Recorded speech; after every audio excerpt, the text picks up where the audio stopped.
पिछले 10 दिनों से मैं जेल के बाहर हूँ और मुझे बड़ी सुकून की नींद आ रही है। 6 महीने मैं जेल में रहा।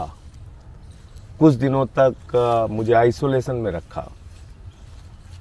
प्रधानमंत्री जी ने शायद अगर ये मौका नहीं दिया होता तो मैं अपने आप से मुलाकात नहीं कर पाता। मैं उन तमाम महापुरुषों से मुलाकात नहीं कर पाता। मैं उन तमाम क्रांतिकारियों के साथ बातचीत नहीं कर पाता जिनके बारे में मैं सुनता था, कहानियां पढ़ता था। उनसे मेरी मुलाकात हुई, क्योंकि जब एकांत में आदमी होता है तो उसको बहुत कुछ सोचने समझने का, चिंतन करने का मौका मिलता है। मैंने नेल्सन मंडेला जी से मुलाकात की। क्या शानदार क्रांतिकारी जीवन था उनका। मैंने शहीद आजम भगत सिंह जी से मुलाकात की। 23 साल का एक नौजवान कैसे हिंदुस्तान की आज़ादी के लिए अपना सब कुछ न्यौछावर कर सकता है, ये जाना उनको पढ़कर। मैंने अशफाक उल्लाह जी से मुलाकात की। रोशन सिंह, राजेंद्र लहड़ी, राम प्रसाद बिस्मिल, पता नहीं कितने क्रांतिकारी जिनके बारे में पढ़ा, जाना, काला पानी के दस्तावेज पढ़े। और तब ये लगा कि 30 साल से जो समाज सेवा, राजनीति के माध्यम से लोगों की सेवा कर रहा था, शायद मेरा रास्ता सही था। और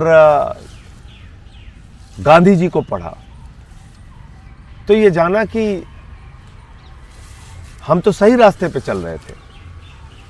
शायद ये 6 महीने के जेल का सफ़र नहीं होता तो मैं ये नहीं सोच पाता कि मैं जो कर रहा था, जिस संघर्ष के रास्ते पे चल रहा था, वो कितना सही है या गलत है।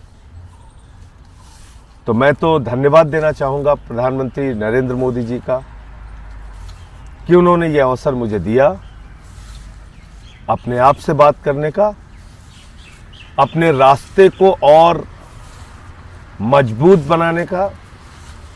मैं 6 महीने जेल की यात्रा से और तप कर निकला हूं आगे के रास्ते को तैयार करने के लिए, आगे के रास्ते को और मजबूत करने के लिए। और एक बात मैं और कहना चाहता हूं कि हो सकता है कि आज बहुत सारे माध्यम बिक गए हों, लेकिन इतिहास कभी नहीं बिकता। इतिहास में वही दर्ज होता है जो आप करते हैं।